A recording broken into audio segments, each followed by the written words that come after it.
Did you know that up to 1 in 5 mothers experience postpartum anxiety, but they don't even realize it? Most are left feeling like something is wrong with them, when really they're navigating one of the toughest transitions of their entire lives. If you found yourself lying awake at night, obsessively checking on your baby, or feeling like your mind is stuck in overdrive, well, let me tell you, this is a very common experience. And more importantly, it's not your fault. Postpartum anxiety is real, it's common, and it's something we really need to start talking about because it doesn't have to take over your life, but it will if unaddressed. Hi there. If this is your first time here, welcome to the Parenthood and Relationship Podcast. I'm your host, Markella Kaplani, a psychologist, a parenthood and relationship coach, and a parent myself. Together, we explore the transformative journey of parenthood and its profound impact on our relationship with ourselves, our partners, and our children so that we can be present and show up as we envision without having to do more. Let's get into today's episode. So in today's episode, we're going to unpack what postpartum anxiety really is, how it's different from the baby blues and postpartum depression, and why it is so misunderstood. We will go over the signs, the causes, as well as compassionate and practical ways that we can start to manage it. Because the point is not just to survive parenthood, to just get on with it. You deserve to feel present, supported, and whole.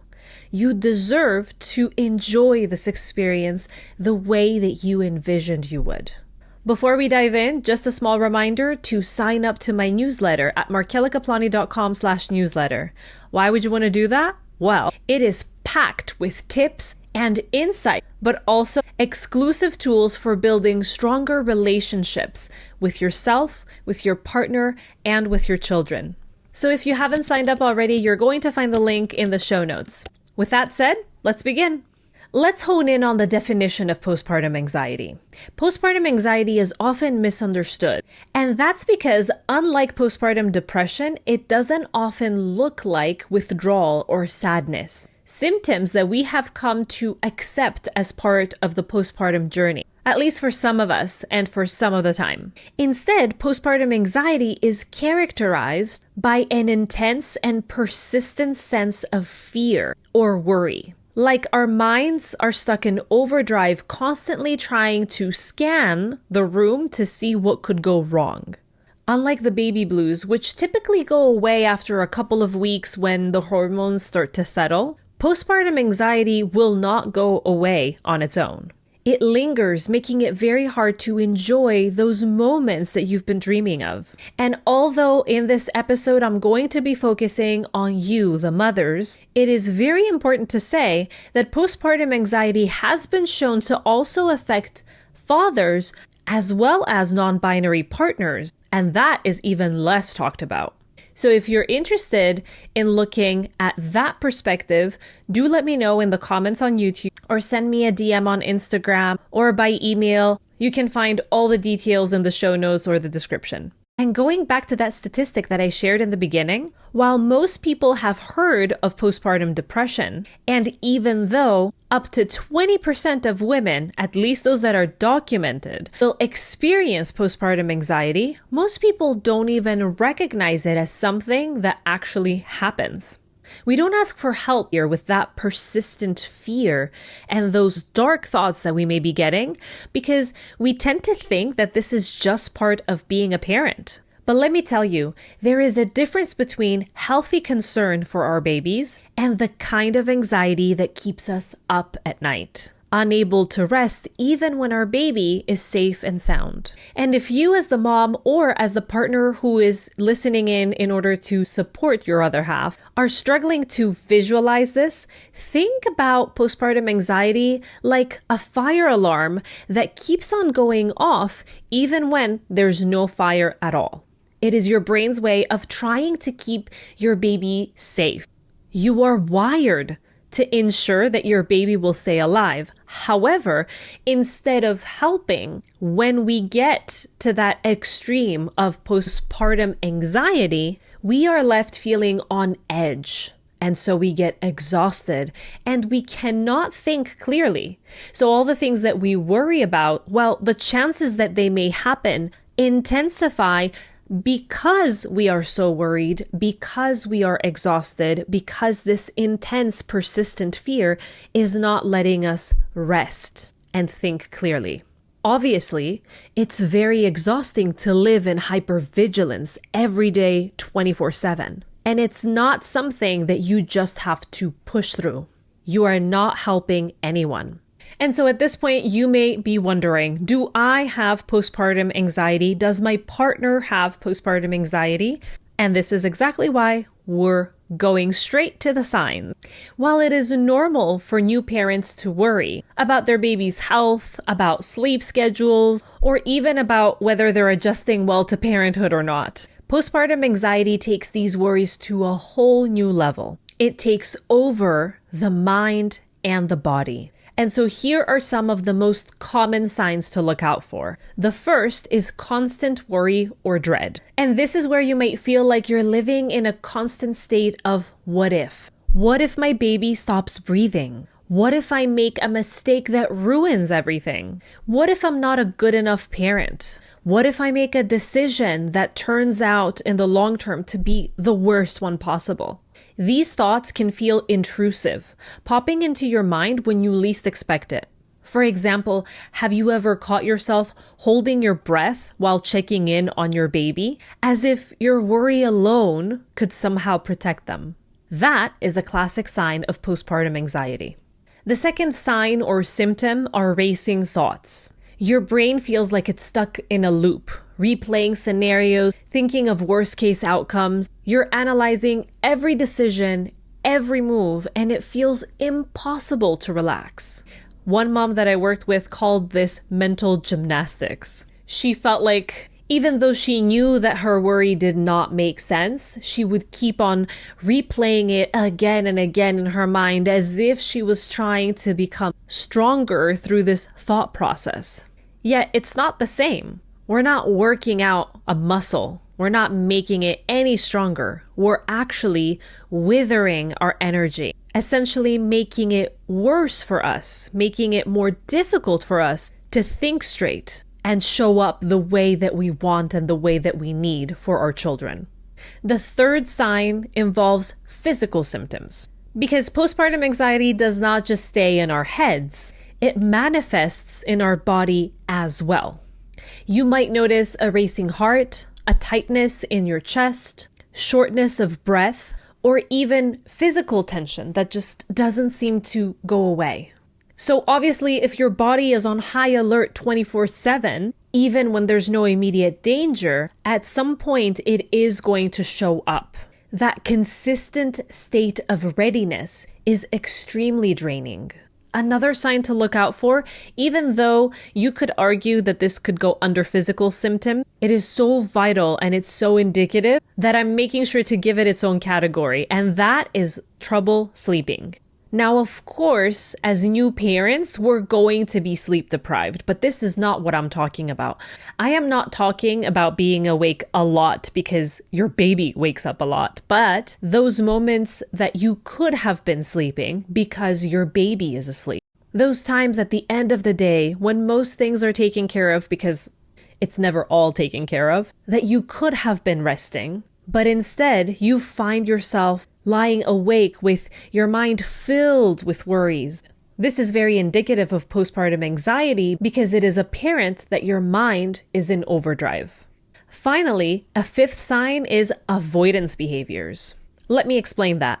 You might start to avoid certain situations that feel overwhelming, like leaving the house or letting someone else take care of the baby, or even just talking about what it is that you're feeling with someone that you trust. Anxiety convinces us that avoidance is easier, but it often, if not always, makes things way harder in the long run. Let me tell you about a mom that I worked with. Let's call her Anna. Anna was a first-time mom who was constantly worried about her baby's health. She would check her baby's breath every 5 minutes, even when the baby was napping. She avoided going to sleep because she felt like she needed to stay awake to keep watch. Over time, Anna realized that her anxiety was keeping her from being present, from enjoying her baby's first months. She also realized that it was causing a lot of tension on her relationship. And that is because in her overwhelm, she demanded that her husband also take turns not sleeping so that she could go to bed. And when her husband refused, when he told her that this is not a healthy way to address the situation, it caused a lot of tension. She felt unsupported. She felt that he didn't care about their baby, that he didn't love her enough. Instead, what he was trying to do was to point out that she needed support. Luckily, it didn't take long for Anna to decide that this was not the way that she wanted to experience the first few months of her baby's life. And she definitely did not want this to stain her experience over the years. And so that's where she decided to seek support. Now, I'm sharing this story because Anna's experience is not at all unusual. Postpartum anxiety comes from a deep sense of care, a place of unconditional love. But if unaddressed, it can really spiral into something that becomes unmanageable and starts to affect all areas of our lives. And then, of course, there's Google, and we can get into that rabbit hole, right? We can start out by searching something harmless like, why does my child's poop look like mustard? And then 30 minutes later, we may find ourselves convinced that our baby has this rare disorder that only 2 people in the world have ever had. Sound familiar? But seriously now, recognizing these symptoms isn't about labeling ourselves or about adding on to the pressure. It is about understanding what is happening, normalizing it, taking away any shame so that we can start to manage it, to address it. If you found yourself mentally ticking off those boxes of the signs and symptoms that I was just describing, most of them, if not all, you are not just this anxious parent. You are a caring parent as well. And this kind of deep care deserves to be supported, not dismissed as just something you need to get over. By noticing these signs, you're already taking a huge step toward your healing process, toward a process that will not only benefit you, but your children as well. And I know that if you're still with me, you're probably concerned that you may have postpartum anxiety and you want me to get to the practical ways that you can begin to manage it. But do humor me for just 1 minute, because I want to talk about why this topic is so important. While theoretically we may realize the gravity that anxiety has and the hold that it can have over our lives, at the same time, it's very, very common for moms to tell ourselves that we just need to bear through this, that so many moms have done this before that we need to just shut our mouths, move on, power through, and get on with it. We make it about us, as if addressing the postpartum anxiety is a selfish kind of act. But acknowledging it, normalizing it, and dealing with it is not just about helping us feel better. It's also about the impact that it can have on our family and on our children's well-being. As with Anna's example, prolonged postpartum anxiety can affect our relationship with our partner, not just with ourselves. The feelings of overwhelm, frustration, and emotional withdrawal, they can create a deep sense of disconnect from who we really are, from our partner, and even from this baby that we're trying so hard to protect and create the best future for. And this can have subtle but very significant effects on our children. Babies are incredibly attuned to their parents' emotional states. If you are constantly on edge or struggling to manage your anxiety, your baby will pick up on it, even if they don't understand what exactly it is that they're picking up on. Over time, this can affect their sense of safety and the attachment that they're going to form with you. And as your child grows, they will continue to learn from you. Because as parents, we are the models of how we can deal with stress and the challenges in life. If anxiety dominates the household dynamic, Our children might internalize these patterns, believing that anxiety and self-doubt and worry are the way to address challenges. And while this may sound very grim, and a lot of times I struggle with sharing these kinds of insights because I deeply understand how this could be taken and turned inward as self-blame, as guilt and shame for the anxiety that I have been experiencing and not addressing, and how have I potentially ruined my baby or my children, and is it too late potentially to look into this? Here is the good news. When you take steps to address postpartum anxiety, when you start to build new foundations of self-confidence and of personal safety, you are also repairing the situation with your children. You are also modeling ways that we can self-improve while modeling how we can handle stress differently. This is not a lost cause. We cannot avoid talking about these issues in case that we start to feel shame. We need to take the shame out of it. We need to understand that it's not about being a perfect parent. So there's no reason to feel shame about any of it. This is about showing our children what it looks like to grow through hard times with compassion and strength. And when I say strength, I mean vulnerability, courage, grace. That is a gift that they will carry their entire lives. But why does postpartum anxiety happen? In order to address it, it's really helpful to understand where it comes from. It makes it easier for us to then look at it with compassionate eyes and let go of the shame that we've attached to it. The first reason for postpartum anxiety are biological factors. As we know, the postpartum period brings up a lot of hormonal shifts. After giving birth, our levels of estrogen and progesterone drop dramatically, sometimes way faster than our body can adjust to it. These changes can affect our brain's chemistry. They do affect our brain's chemistry. And so this makes us more susceptible to anxiety, just as much as it makes us more susceptible to postpartum depression. And then there's cortisol, the stress hormone. For new parents, cortisol often remains elevated due to sleep deprivation and the physical recovery, as well as the constant vigilance needed in order to take care of a newborn. This can easily spin out of control. And so it's no wonder that our body starts to feel like it's on high alert all the time. The second cause, or reason if you will, is psychological. Parenthood is full of choices and unknowns, and this kind of uncertainty, well, it can trigger anxiety in most of us. Philosopher Soren Kierkegaard, if I'm pronouncing it correctly, he said it best. He said, anxiety is the dizziness of freedom. And how does this apply to parenthood? Well, all of a sudden, we are faced with endless choices.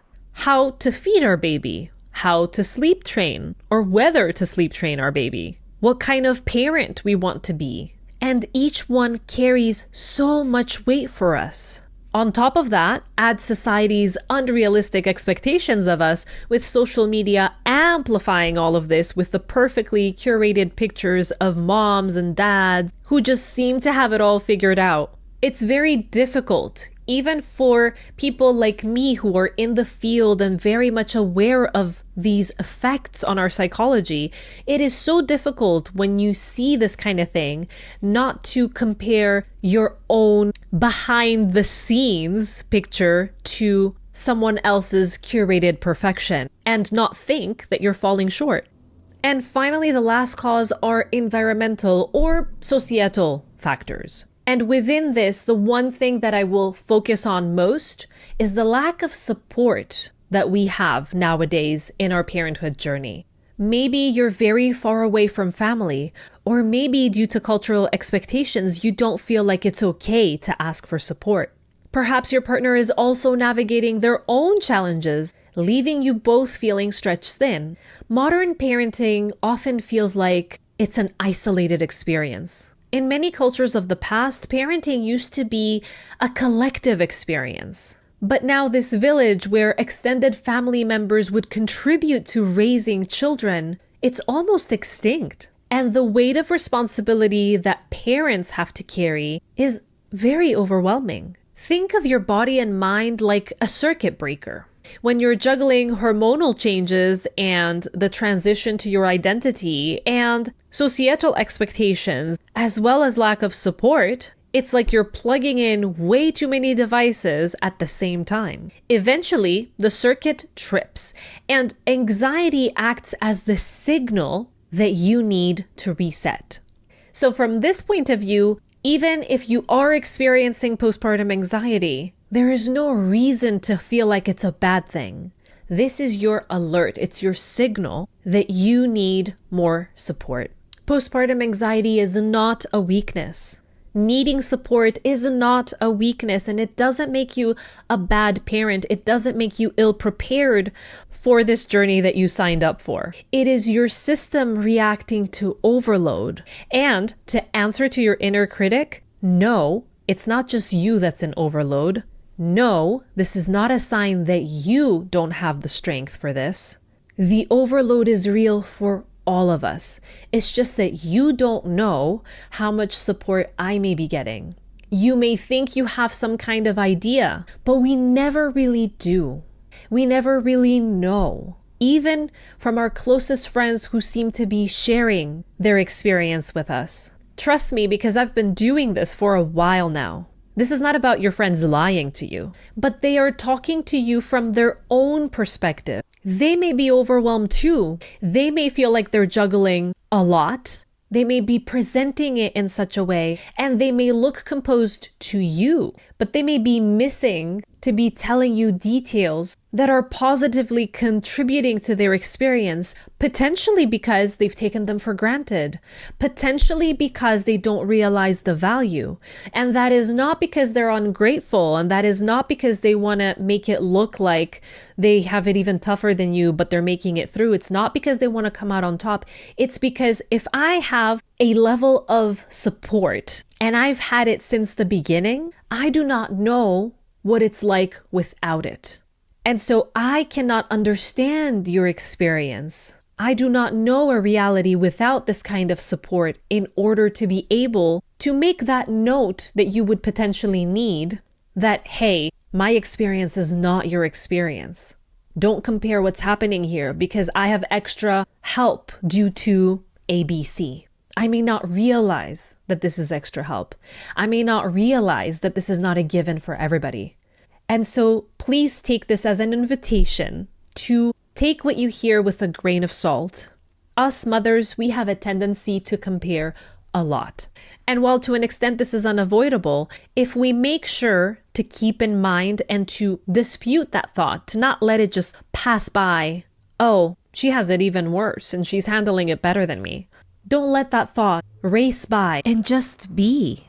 Answer to this and say, you don't know. You don't even have to know all the facts. The only thing you have to say to yourself is, you don't know that this is a fact. Stop being so unfair to yourself. So now let's get to the meat of the situation. How do we navigate postpartum anxiety? Not fixing ourselves. That's not what I'm talking about. There's nothing wrong with you. You're not broken. But what you do need is support. And what you do need is compassion. And what you do need are tools so that you can feel more grounded and present, so that you can feel safe.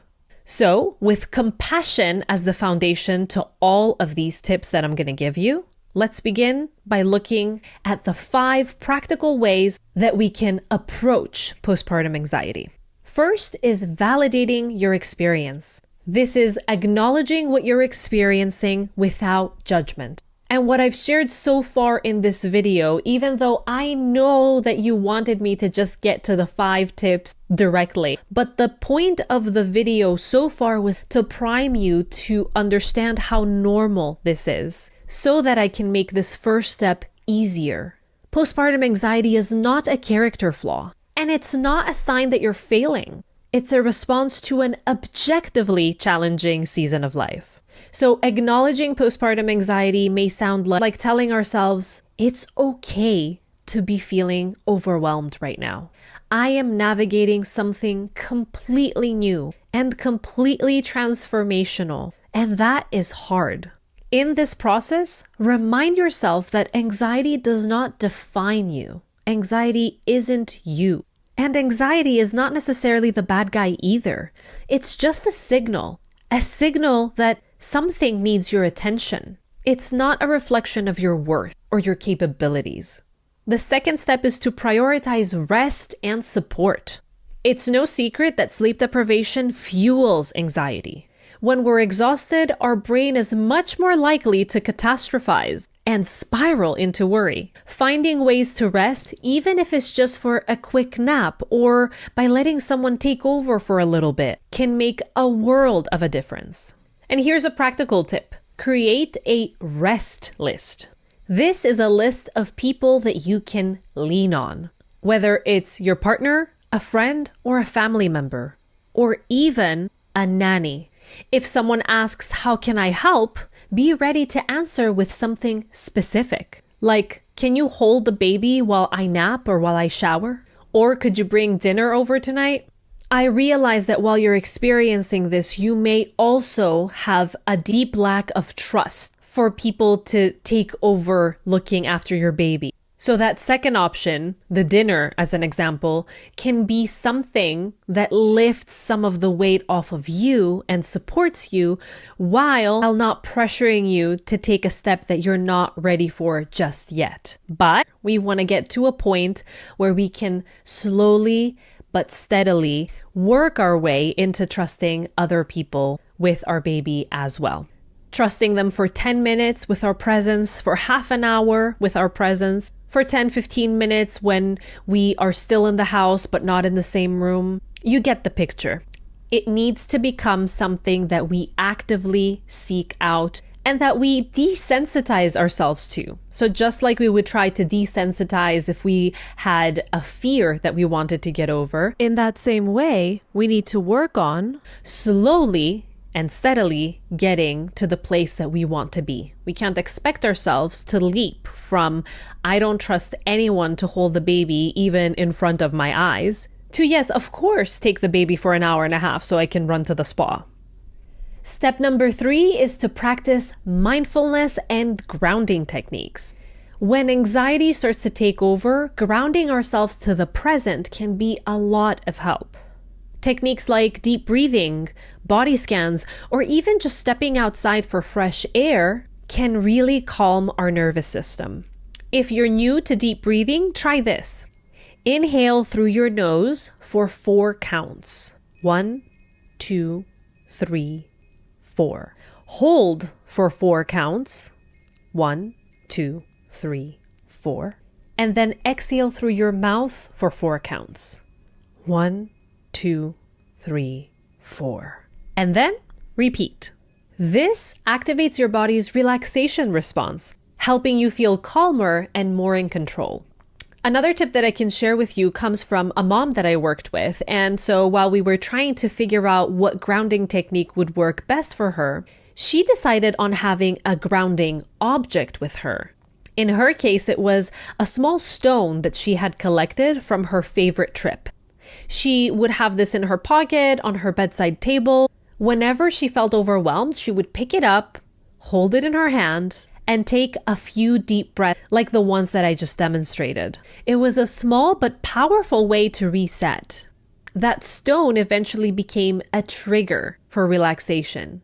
Step 4, and I alluded to this before, is to challenge your anxious thoughts. Postpartum anxiety is, like we said, full of intrusive and exaggerated thoughts. Learning to question these thoughts can help you regain perspective. Here is how to do this. When you catch yourself spiraling, ask, what evidence do I have that this fear is true? And also, what would I tell a friend who was having this same thought? Writing these thoughts down and reframing them can help you separate fact from fear. So for example, if you're worried, thinking to yourself, "I'm a terrible parent because I forgot about this very important thing," try reframing it to, "I made a mistake and that's okay. This does not define my ability as a parent. Finally, step 5 is to seek professional support if needed. Sometimes, potentially a lot of times, postpartum anxiety needs additional support, and that is completely okay. Therapy or motherhood coaching or any kind of professional support that fits your needs and your style can provide a safe space for you to explore your feelings and to dig through your fear of uncertainty and what makes you feel so unsafe. And let's face it, sometimes anxiety feels extremely unmanageable despite our best efforts. Talking to your doctor about medication, even if you're breastfeeding, because there is medication that's compatible to that, it can be a game changer. There is no shame in needing some extra help for a little while. Remember, this is about finding what works best for you so that you can show up fully for yourself and for your family. As Maya Angelou so beautifully said, do the best you can until you know better. Then, when you know better, do better. Addressing postpartum anxiety is about learning what you need and giving yourself the permission to grow and heal at your own pace. So, in wrapping up today's episode, I want to leave you with this. Postpartum anxiety does not mean you're weak. It does not mean you're failing, and it certainly does not mean you're broken. It means that you are navigating one of the most profound transitions of your life. And your mind and your body are doing the best they can to adapt. In any other scenario, if this were a friend, if this were a medical issue, it would be a no-brainer that this is a natural response and that support is the answer.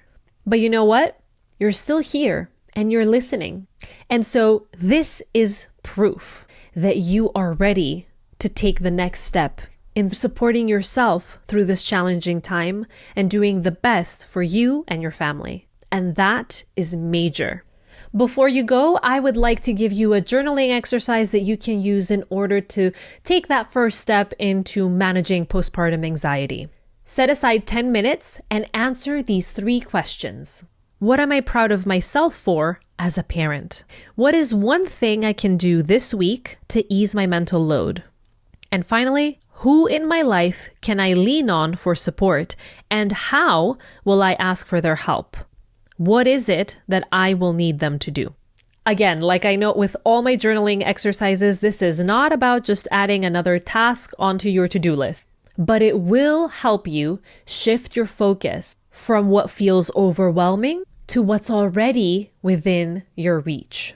If today's episode resonated with you, share it. Post it on your social media. You never know who may be in a similar boat to you and may really appreciate hearing what we discussed here today. And don't forget to sign up to my newsletter if you want more tips and tools and exclusive insights on the topics that we discuss here on this podcast. Thank you for spending this time with me today on the Parenthood and Relationship Podcast. Remember, you're doing an amazing job. I'll see you next Sunday. Bye-bye.